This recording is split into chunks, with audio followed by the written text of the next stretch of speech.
ሰላምታዬ በያላችሁበት ይድረስ። እንዴት ናችሁ? ዛሬ በጣም በተለየ ሐሳብ ተገናኝተናል። በ6 ወር ውስጥ ራስን መቀየር ምን መሰላችሁ? ይህን ቪዲዮ የሚያይ ሰው ተማሪ ሊሆን ይችላል፣ ሰራተኛ ሊሆን ይችላል፣ ስራ አጥ ሊሆን ይችላል፣ ስራ ፈጣሪም ሊሆን ይችላል። ግን ሁሉም ሰው ለውጥ ይፈልጋል። ህይወቱ እንዲሻሻል ይፈልጋል። ከትላንትና ዛሬ የተሻለ እንዲሆን፣ ከዛሬ ደግሞ ነገው ምርጥ እንዲሆን ይፈልጋል። ታዲያ ማያ አንጀሎ እንደዚህ ትለናለች፣ አንድን ነገር መቀየር የምትችለው ከሆነ ወዲያውኑ ቀይረው፣ መቀየር ካልቻልክ አንተ ራስህን አመለካከትህን ቀይር ትለናለች። በዚህ ቪዲዮ የምነግራችሁ 4 ነገሮች እናንተ መቀየር የምትችሏቸው ናቸው። መቀየር የማትችሉትን ነገር አልነግራችሁ። ልክ ግን እነዚህን 4 ነገሮች ስትተገብሩ ስትቀይሩ ህይወታችሁ ላይ ፈጣን ለውጥ ታያላችሁ። ላለማካበድ ብዬ ነው 6 ወር ያልኩት እንጂ የምላችሁን ነገር መተግበር ስትጀምሩ በ1 ወር ውስጥ ለውጥ ታያላችሁ። በ2 ወር ውስጥ በጣም ፈጣን የሚባል ለውጥ ታያላችሁ። በ6 ወር ውስጥ ራሳችሁን ከትንሽ ወደ ትልቅ ታስቀምጡታላችሁ። ለውጡን አብረን እናየዋለን። ከናንተ የሚጠበቀው ግን የምላችሁን መተግበር ነው። ለኢንስፓየር ኢትዮጵያ አዲስ ከሆናችሁ ቻናላችንን ሰብስክራይብ አድርጉ። ሰብስክራይብ ስታደርጉ ደግሞ ከጎን ያለችዋን የደወል ምልክት መጫንም አትርሱ። በተጨማሪ የሃይስኩል ተማሪ የምታውቁ ከሆነ ከ9 እስከ 12ኛ ክፍል ልጅ ይኖራችኋል፣ ጎረቤት ይኖራችኋል፣ ታናሽ ወንድም፣ ታናሽ እህት፣ የአጎት ልጅ፣ ያክስት ልጅ፣ ዘመድ ብቻ ከ9 እስከ 12ኛ ክፍል ከሆነ በጣም ጎበዝ እንዲሆን፣ ወደ ዩኒቨርሲቲ በምርጥ ውጤት እንዲገባ፣ ቶሎ ትምህርት እንዲገባው፣ የሚከብደውን ትምህርቶች በሙሉ ቅልል ብሎት እንዲሰራ የሚያደርገው የሚያስጠናው አፕሊኬሽን አለ። ይሄ አፕሊኬሽን የሶሻልም የናቹራልም የቋንቋም እንግሊሽ ኤስኤቲን ጨምሮ ሁሉንም ትምህርቶች ማትሱን፣ ኬሚስትሪውን፣ ፊዚክሱን፣ ባዮሎጂውን፣ ኢኮኖሚክስ፣ ሂስትሪ፣ ጂኦግራፊውን ሁሉ ሳይቀር ሁሉንም ትምህርት በቀላሉ በሚገባው መንገድ አስጠንቶ በ1 ሰዓት 1 ቻፕተር ጨርሶ በጣም ብዙ ጥያቄ አሰርቶት ፈተና ፈትኖት ጌም በጥያቄ መልክ አሰርቶት ወደ ፈተና እንዲገባ ምርጥ ውጤት እንዲያመጣ የተሻለ ቦታ እንዲደርስ ይረዳዋል። ፊውቸር ኤክስ ይባላል። ፕሌይ ስቶር ላይ ፊውቸር ኤክስ ብላችሁ ሰርች ብታደርጉ አፕሊኬሽኑን ታገኙታላችሁ። ከዛ በኋላ ጭናችሁ አፕሊኬሽኑን አጠቃቀሙ በጣም ቀላል ነው። ኢሜይል እንኳን አይፈልግም። ከዛ በኋላ የፈለጋችሁትን ኮርሶች እየከፈታችሁ በነፃ የመጀመሪያውን ቻፕተር ማየት፣ መማር፣ ማጥናት፣ ጌሞቹን መጫወት ትችላላችሁ። ከዛ ከኛ ጋር መቀጠል ከፈለጋችሁ እዛው አፕሊኬሽኑ ላይ ፊት ለፊት አሁን እንዴት ልጀምር የምትል ቀይ ምልክት አለች። እሷን ነክታችሁ እዛ ላይ የሚላችሁን ነገር አድርጋችሁ ወዲያውኑ አባል መሆን፣ ጎበዝ ተማሪ መሆን ትችላላችሁ። ለምታውቁት ተማሪ በሙሉ ይሄን መልእክቴን አድርሱልኝ። አሁን በቀጥታ ወደ ዛሬው አጀንዳችን እንለፍ። በ6 ወር ውስጥ መቀየር።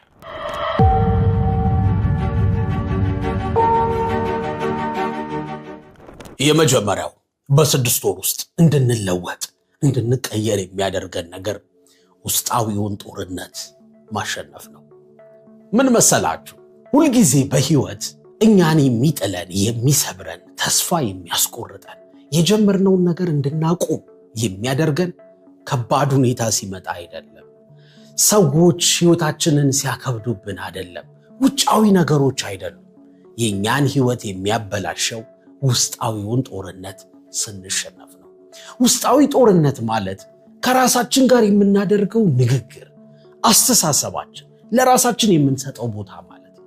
ሁልጊዜ ራስን የምትተቸው ከሆነ እኔ ይህንን ነገር ማሳካት አልችልም፣ የማይመስል ነገር ነው፣ እዚህ ሀገር ሆኜ ልቀየር አልችልም፣ ሁኔታዎች ለኔ የተመቹ አይደሉም፣ አልተማርኩም፣ ልምድ የለኝም፣ ህይወቴ ባዶ ነው፣ ሰው አይወደኝም፣ ብዙ ድክመትህን ብቻ የምታስብ ከሆነ ነገሮች ቢመቻቹልህ ራሱ ውጫዊ ነገሮች ለአንተ አልጋ ባልጋ ቢሆኑ ራሱ አታሸንፍም፣ ደስተኛ አትሆንም። ለምን? ውስጣዊውን ጦርነት ስለተሸነፍክ ባዶነት ይሰማሃል። ውስጣዊው ጦርነት ማለት ከራስ ጋር የምታደርገው ንግግር ነው። ፖዚቲቭ ከሆነ ደግሞ ከራስ ጋር ስታወራ በአንተ ህይወት ውስጥ ፈጣሪ ትልቅ ፓወር እንዳለው፣ ትልቅ ኃይል እንዳለው፣ እንደምትችል ህይወትህን መቀየር፣ ራስህን ማሳደግ፣ የምትፈልገውን ነገር ማሳካት በሂደት በጥረት የምትፈልግበት እንደምትደርስ የምታምን ከሆነ ውስጣዊውን ጦርነት ስላሸነፍክ ሰዎች ሁሉ ካንተ በተቃራኒ ቢቆሙ ህይወት ከባድ ቢሆን ኑሮ ቢከብድ ችግሮች ቢደራረቡብህ እንኳን ገንጥለህ ትወጣለህ በጥሰት ታመልጣለህ ታሸንፋለህ ለምን ውስጣዊውን ጦርነት ታግለህ ያሸነፍክ ስለሆነ ይኸውላችሁ ሁሉ ጊዜ የሚጥለን ከውጭ የሚመጣ ነገር አይደለም ከውስጥ የሚወጣ ነገር ቀላል ምሳሌ ልስጣችሁ በታሪክ ኮልድ ዋር ወይም ቀዝቃዛው ጦርነት የሚባል ወቅት አለ ሶቪየት ዩኒየን የተባለችው ወይም ያሁኗ ራሺያና ጎረቤቶቿ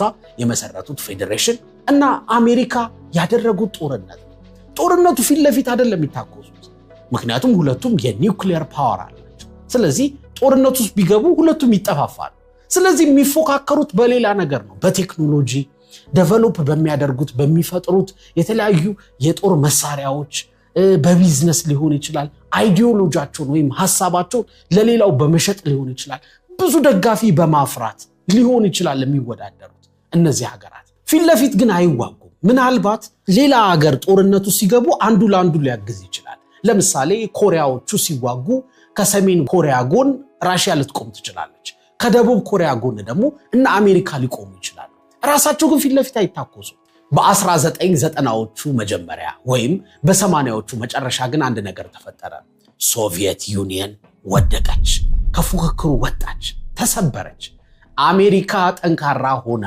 ወይም ደግሞ ጦርነቱን አሸንፋት ሳይሆን ሶቪየት ዩኒየን በራሷ ድክመት ነው የወደቀችው ውስጧ ያሉት የመሰረቷት ፌዴሬሽኖች ተበተኑ ውስጣዊውን ጦርነት ማሸነፍ ስላልቻለች ተሸነፈች አሜሪካ ጠንካራ ሆና አይደለም ምን ልላችሁ ፈልጌ መሰላችሁ እናንተ በህይወት የምትሸነፉት የምታቆሙት የምትወድቁት ነገሮች ከባድ ስለሆኑ አይደለም ችግሮች ስለተደራረቡ አይደለም ኑሮ ስለከበዳችሁ አይደለም ውስጣዊውን ጦርነት ማሸነፍ ካቃታችሁ ከራሳችሁ ጋር ያለውን ጦርነት ካሸነፋችሁ ምንም አይነት ፈተና ቢመጣ መጋፈጥ ትችላላችሁ ቀላል ምሳሌ ኢራንን ይዋት ኢራን ላለፈው 50 ዓመት 40 ዓመት በአሜሪካ ያልተጣለባት ማዕቀብ የለም እንዳትገበይ ከተለያዩ ሀገራት ጋር ንግድ እንዳትፈጽም የጦር መሳሪያ እንዳትገዛ በቃዛው እስርስር ብላ ቁንጭ እንድትል ተደርጋለች ኢራን ነገር ግን አልተሰበረችም ቀጥ ብላ ቆማ ነው የምትኖረው 14ኛ ናት በዓለም በጦር መሳሪያ አቅም ካላቸው ሀገራት 14ኛ ናት ኢራን በጣም ጠንካራ ናት ግን ያ ሁሉ ማዕቀብ ተቋቁማ የቆመችው ለምንድን ነው ካላችሁ እንዴ በጣም ልትዋጉት የማትፈልጉት እኮ ጠላት ነው ያላት እስራኤል አሜሪካ ግን እነዚህን ሁሉ ተጋፍጣ ቆማለች ለምን ውስጣዊ ጥንካሬ አላት ውስጣዊውን ጦርነት አሸንፋለች ምን ልላችሁ ፈልጌ ነው በህይወት ከባድ ነገር ውስጥ ልትገቡ ትችላላችሁ ልትፈተኑ ትችላላችሁ በምንም አይነት መከራ ፈተና ውስጥ ልታልፉ ትችላላችሁ ውስጣዊውን ጦርነት ግን ካሸነፋችሁ ያ ሁሉ ይታለፋል ዋናው ተስፋ አለመቁረጥ ውስጣችሁ ተስፋ ከቆረጠ ግን ቅድም እንዳልኳችሁ ምቾት ላይ ብትሆኑ ሁሉ ነገር አልጋ ባልጋ ቢሆን ደስተኛ አትሆኑ ትሸነፋላችሁ ውስጣዊውን ጦርነት አሸንፉ ለውጡ በፍጥነት ይመጣል ወደ ቀጣዩ ሁለተኛው በአጭር ጊዜ ውስጥ ፈጣን ለውጥ የሚሰጠን በ6 ወር ውስጥ የሚቀይረን ራስህ ላይ ስራ ራስ ላይ እንደመስራት ትልቅ ኢንቨስትመንት የለም ምን መሰላችሁ ሁሉ ጊዜ ጂም ሮን የሚለውን ሐሳብ ደጋግመዋል ስራህ ላይ ጠንክረህ የምትሰራ ከሆነ ገቢ ታገኛለህ ገንዘብ ታገኛለህ ራስ ላይ ጠንክረህ የምትሰራ ከሆነ ግን ፎርቹን ትገነባለህ ሀብት ትገነባለህ እላችኋለሁ ምን መሰላችሁ ራስ ላይ መስራት ማለት አንተ በእውቀትህ በልምድህ በአስተሳሰብህ ባደክ ቁጥር ወደ ህይወትህ የሚመጡት እድሎች ያድጋሉ ገቢህ ያድጋል የሚመጣው ስራ ያድጋል ካንተ ጋር የሚውሉ ሰዎች ያድጋሉ ለአንተ ህይወት የምትመጥን ሴት ወደ ህይወትህ ትመጣለች ነገሮች በሙሉ መስተካከል ይጀምራሉ አንተ ካላደግስ ባለህበት ከቆምክስ በእውቀትም በልምድም እዛው ከሆንክስ ነገሮች እዛው ይሆናሉ ባለህበት እርገጥ ይሆናል በቅርቡ ዋረን በፌት ሲቢኤስ ሞርኒንግ የተባለ ቴሌቪዥን ላይ ኢንተርቪው ነበራቸው እና ጋዜጠኛዋ አንድ ጥያቄ ጠየቀቻቸው በህይወቱ ካደረጉት ኢንቨስትመንት ትልቁ የትኛው ነው አላቸው ወይም ለርሶ ትልቁ ኢንቨስትመንት ምንድነው አለቻቸው ጋዜጠኛዋ እኚህ ሰው ለማታቋቸው ሰዎች ዋረን በፌት ማለት በዓለም ላይ በጣም የታወቁ ትልቅ ኢንቨስተር ናቸው የተለያዩ ድርጅቶችን አጥንተው ገንዘባቸውን ኢንቨስት ያደርጋሉ ያ ድርጅት ሲያተርፍ አብረው ያተርፋሉ እኚህ ሰው በአንድ ወቅት ቢል ጌትስን ሁሉ በልጠው ከዓለም አንደኛ ባለሀብት ነበሩ አሁንም ቢሆን ቶፕ 10 ከ1 እስከ 10 ውስጥ አሉበት። ታዲያ እድሜ ልካቸውን ኢንቨስትመንት ነው የሚያውቁት። ስለዚህ እኚህን ሰው እንደዚህ አይነት ጥያቄ መጠየቅ ትክክል ነው። ትልቁ ኢንቨስትመንት በህይወቱ ምንድነው ብለው። ምክንያቱም ኮካኮላ ላይ ኢንቨስት ያደረጉ ሰው ናቸው። አፕል ላይ፣ አማዞን ላይ፣ የተለያዩ የኢንሹራንስ ካምፓኒዎች፣ የቸኮሌት፣ የከረሜላ ዓለም ላይ የሚታወቁ ድርጅቶች ላይ ኢንቨስት አድርገዋል። BYD ላይ ሳይቀር ማለት ነው። በጣም ጥንቁቅ የሆኑ ባለሀብት ናቸው፣ ኢንቨስተር ናቸው። ስለዚህ ጋዜጠኛዋ ጠየቀቻቸው በህይወቱ ትልቁ ኢንቨስትመንት ምንድነው ብላ። ኮካኮላ ሊሉ ይችላሉ፣ አማዞን ሊሉ ይችላሉ፣ አፕል ሊሉ ይችላሉ። አላሉም እሳቸው ግን። እሳቸው የመለሱት አንድ መልስ ነው። በህይወቴ ትልቁ ኢንቨስትመንት ራሴ ላይ ያወጣሁት ነው አሉ፣ ወይም ራሴ ላይ የሰራሁት ነው አሉ። ምን ማለታቸው መሰላችሁ ሲያብራሩ? እኔ ኢንተለጀንት ኢንቨስተር የሚል የቤንጃሚን ግርሃምን መጽሐፍ ባላነብ ኖሮ እዚህ ጋር አልደርስም። ያን መጽሐፍ ማንበቤ እኮ ራሴ ላይ መስራቴ ነው። ስለ ኢንቨስትመንት አወቅኩኝ። እያንዳንዱ መወስናቸው ውሳኔዎች ያን መጽሐፍ በማንበቤ ነው። ከዛ ደግሞ እኔ ኢንቨስት ለማድረግ ሳስብ ሰዎች ያስፈልጉኛል። ሰዎችን ማሳመን አለብኝ። ገንዘብ መስራት አለብኝ፣ ማግኘት አለብኝ። ኢንቨስትመንቱ ከኪሴ ብቻ አይወጣም። እነዚህን ሰዎች ለማሳመን ከሰዎች ጋር አብሬ ለመስራት ሊደርሺፕ ያስፈልገኛል፣ ስፒኪንግ ስኪል፣ ፐብሊክ ስፒኪንግ ያስፈልገኛል፣ ኔጎሺዬሽን ስኪል ያስፈልገኛል። እነዚህን ስኪሎች ካርኒጌ ጋር ሄጄ ባለማር ኖሮ አሁን ያለሁበት አልደርስም አሉ። አያችሁ፣ እኚህ ቢሊየነር ትልቅ ቦታ የደረስኩት ራሴ ላይ ኢንቨስት ስላደረኩ ነው አሉ እንጂ አፕል ላይ ኢንቨስት ስላደረኩ ነው፣ አማዞን ላይ ኢንቨስት ስላደረኩ ነው፣ ኮካኮላ ላይ ኢንቨስት ስላደረኩ ነው አላሉ። ምክንያቱም ዋናው አሳ አጠማመዱን ካወቅ አሳ ማጥመዱ ቀላል። አያችሁ፣ እኚህ ሰው ስለ ኢንቨስትመንት ዕውቀት ስላላቸው ነው ያንን ስኬት ያሳኩት። ስለዚህ አንተም ዕውቀትን አትናቅ። ማወቅ የተሻለ ሰው ነው የሚያደርግ፣ ከፍ ነው የሚያደርግ። ማንበብ፣ አሪፍ ነገር መስማት፣ መማር ህይወትህን ነው የሚቀይረው። ኳሊቲ ኦፍ ላይፍህን ይቀይረዋል። ልምድ መሰብሰብ፣ ሙያ ማወቅ ነገ ብዙ ስራ እንዲመጣ ያደርገዋል። ገንዘብ ያለውና ልምድ ያለው ሰው ቢገናኙ ይቀያየራሉ ነው የሚባለው። ገንዘብ ያለው ገንዘቡን አስረክቦ ልምድ ያገኛል፣ ልምድ ያለው ገንዘቡን ያገኛል ይባላል።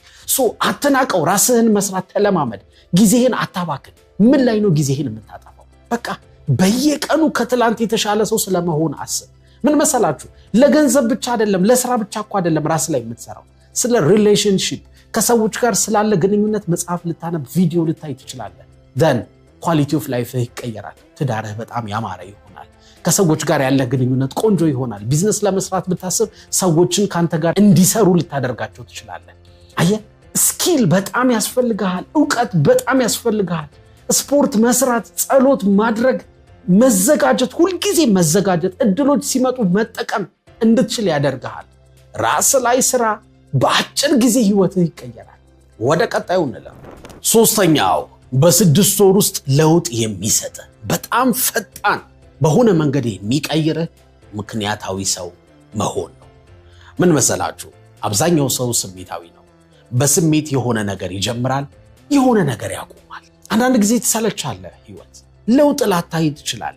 ስለዚህ የጀመርከውን ትምህርት፣ የጀመርከውን ስራ፣ የጀመርከውን ቢዝነስ፣ የጀመርከውን አዲስ ልማድ፣ ገንዘብ የማስቀመጥ ልማድ ሊሆን ይችላል፣ ስፖርት ሊሆን ይችላል፣ ማንበብ ሊሆን ይችላል። ስለማቆም ልታስብ ትችላለህ። ከማቆምህ በፊት ግን እንድትቀጥል የሚያደርጉን ምክንያቶች ጻፋቸው። የት እንደሚያደርስህ ጻፈው። ለምን መሰላችሁ? ማቆም ከፈለክማ ለማቆም ብዙ ምክንያቶች መዘርዘር ትችላለህ። እንዴ እኔ ኢትዮጵያ ውስጥ ትምህርት ምን ይጠቅማል ልትል ትችላለህ። ምክንያቱም የተማሩ ሰዎች የት ደረሱ? ምን ሐሳብ? አብዛኛው ባለሀብት እኮ አልተማረም። ቲክቶክ ላይ ዩቲዩብ ላይ ቀርቦ የምታዩት ባለሀብት እኔ ባለመማሬ ነው እዚህ ጋር የደረስኩት፣ በማርማ ኖሮ ተቀጥሬ የሆነች ደሞዝ ነበር ማገኝ፣ አለመማሬ ጠቀመ ሲል ትሰማላችሁ ኢንተርቪው ሲደረግ። ከዛ ምን ታስባላችሁ? እውነቱ እኔ ስለምን እማራለሁ ትላላችሁ። ያለውን ሁኔታ የገንዘቡን ኢንፍሌሽን ታዩና ገንዘብ ስለምን አስቀምጣለሁ? የት ሊያደርሰኝ? በየቀኑ ኢንፍሌሽኑ ገንዘቤን እየፈጠፈጠው እኔ ለምንድን ነው ባንክ ማስቀምጠው ልትሉ ትችላላችሁ። ስለዚህ ትምህርትን ማቆም፣ ስራን ማቆም፣ ሙያን ማቆም፣ በቃ የሆነ የጀመራችሁትን ነገር ማቆም ልታስቡ ትችላላችሁ። ሰርፌስ ሌቭል ካሰባችሁት ወይም ከላይ ካሰባችሁት ልክ ናችሁ። ግን በጥልቀት ቁጭ ብላችሁ ካሰባችሁት ማቆም እሴት ያደርሳል። ለምሳሌ ትምህርትህን አቁመህ የት ትደርሳለህ? ምን አይነት ለውጥ ትፈጥራለህ? ኢትዮጵያ ውስጥ እኮ በነገራችን ላይ ጥናት ማድረግ ሪሰርች መስራት አልተለመደም እንጂ አብዛኛው ባለሀብት ወይም መልቲ ሚሊዮነር የተማረ እኮ ሊሆን ይችላል። እኔ ቀላል ምሳሌ ልስጣችሁ። መሪ ፖድካስት የሚባል አንድ ፕሮግራም አለ እዚህ ዩቲዩብ ላይ ታውቁታላችሁ ብዬ አስባለሁ። እዚህ ፕሮግራም ላይ የተለያዩ የቢዝነስ ሰዎች፣ ባለሀብቶች፣ ስራ ፈጣሪዎች፣ ሰክሰስፉል የሆኑ ሰዎች ይጋበዛሉ። እነዚህ ሰዎች ስለ ህይወታቸው ነው የሚያወሩት እዛ ፕሮግራም ላይ። እስካሁን መሪ ፖድካስት 142 ቪዲዮ ሰርቷል። ከዛ ውስጥ 92ቱ ከነዚህ ሰዎች ጋር የተደረገ ኢንተርቪው ወይም ቆይታ ነው። ፕሮፋይላቸውን ስታዩ የነዚህ ሰዎች ማንነት ስታጠኑ ከ92ቱ ውስጥ 6ቱ ብቻ ናቸው ያልተማሩት፣ 86ቱ የተማሩ ናቸው። ሚኒመም ዲግሪ ያላቸው፣ አንዳንዶቹ ደግሞ ማስተርስ ሰርተዋል፣ ጥቂቶቹ ደግሞ ፒኤችዲ ድረስ አላቸው። አየህ፣ ጥቂት ያልተማሩ ባለሀብቶች የሶሻል ሚዲያውን አየር ስለተቆጣጠሩት ኢትዮጵያ ውስጥ በትምህርት የትም አይደረስም፣ ሀብታም አይኮንም፣ ገንዘብ ሊሰራ አይችልም ብለህ ልታስብ ትችላለህ። መሬት ላይ ያለው እውነታ ግን ተቃራኒ ነው። ምን መሰላችሁ? ትንንሽ ሐሳቦች ሁሌም ትንንሽ ናቸው፣ ግን የትልቁን ቦታ ይዛሉ። ስለዚህ ይቆጣጠራችኋል። እንዴ ኢትዮጵያ ውስጥ ብዙ ሀብታም ያልተማረ ከሆነ እኔ ስለምን እማራለሁ ትላላችሁ። ኖ፣ እውነታው እንደዛ አይደለም። በጥልቀት ስታስቡት እውነቱ እሱ አይደለም። እኔ ሴቭ አድርጌ የት ልደርስ ነው? በየቀኑ ኢንፍሌሽኑ ገንዘቤን እየፈጠፈጠ ነው ልትሉ ትችላላችሁ። ልክ ናችሁ። ነገር ግን ገንዘቡን ካላስቀመጣችሁት አይጠራቀምም። ካልተጠራቀመ ደግሞ የምትፈልጉትን አትገዙበት። ኢንቨስት አደርጋለሁ፣ ቢዝነስ እሰራለሁ፣ ቤት ገዛለሁ ወይ መኪና ገዛለሁ ካላችሁ ገንዘቡ እኮ መጠራቀም አለበት። እንዲጠራቀም ደግሞ ሴቭ ማድረግ አለባችሁ። አይኖ ሴቭ ስታደርጉ ኢንፍሌሽን ይመታዋል፣ ግን የግድ መቀመጥ አለበታ የምትፈልጉትን ለመግዛት። አያችሁ፣ ኢንዴብዝ ካሰባችሁት ማቆም የለባችሁ። የጀመራችሁትን ስራ መቀጠል አለባችሁ። የጀመራችሁትን ትምህርት መቀጠል አለባችሁ። ገንዘብ የማስቀመጥ ልማዳችሁን መቀጠል አለባችሁ። ስፖርቱን ቀጥሉ፣ ስኪሉን ቀጥሉ። ለምን ካላችሁኝ ጫጫታውን አትስሙ፣ ይነዳችኋል። ምክንያታዊ ሁኑ፣ ከስሜት ውጡ። አሁን ለውጥ ስትጀምሩ እውነተኛ ለውጥ ሊመጣ የሚችለው በምክንያት ስታስቡ ነው። የጀመርኩት ዓላማ ኑሮኝ ነው። ለምንድን ነው የማቆመው? ሰዎች ስላሉ ነው? አየሩን የሆኑ ሰዎች ስለተቆጣጠሩት ነው? በፍጹም አላቆምም። የሚያሸንፉ ሰዎች አያቆሙም፣ አሸናፊዎች አያቆሙም። የሚያቆም ሰው ደግሞ አያሸንፍም። መቀጠል አለብህ። ምክንያታዊ ሁን። ወደ መጨረሻው እንለፍ። የመጨረሻውና አራተኛው ምክሬ በጣም አጭር ናት። የሚጎትትህ ነገር መቆረጥ አለበት። ምን መሰላችሁ?